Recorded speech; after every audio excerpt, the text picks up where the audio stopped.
Yeah, sorry, I'm having a few technical issues. Yes, who they brought in? They brought in McGovern, they brought in Setterfield, they brought in Nick Newman, they brought in Tom Bugg. All these guys are ready for AFL level. I rate all of them very highly. Setterfield's only young, but the rest of them, like Newman, Tom Bugg, they're ready for AFL level. They proved that at their previous clubs.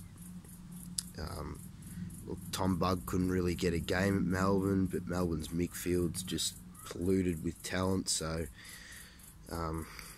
yeah, I think he'll walk straight into Carlton's midfield and add a bit of grunt in there. I also think Newman from the Swans is a really good pickup. He played 19 games for the Swans this year, so he's obviously ready for AFL level, and he can probably walk straight into Carlton's team. Obviously the number one pick in who was the number one pick? Sam Walsh. He'll probably play AFL as well. So yeah, there's some real optimism for next year. Those youngsters will only get better. Wiedering, Jack Silvani, Zach Fisher, all these guys should keep improving. Like Charlie Curnow as well, McKay.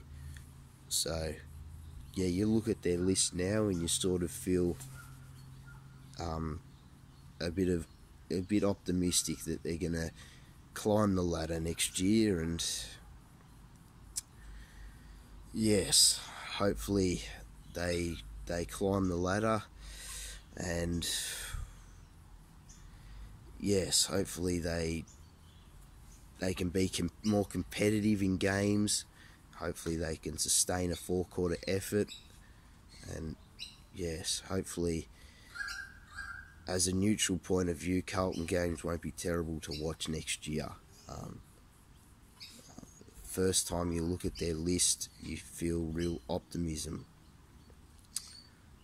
So yes, hopefully they can climb the ladder next year. Otherwise, Bolton will be under pressure, because there's really no excuses next year. There's really, where their list currently sits, there really is no real excuse as to why they should be losing by 60-70 points every week.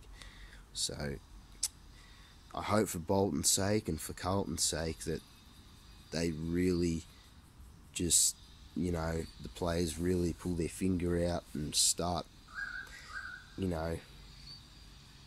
learn from the teams that have won the grand finals in previous years, like the Richmonds, the Bulldogs, and really just base your game on pressure. Because that's where AFL games are most likely won and lost, is based around defensive stuff. So yes, hopefully next year is a more positive year for Carlton.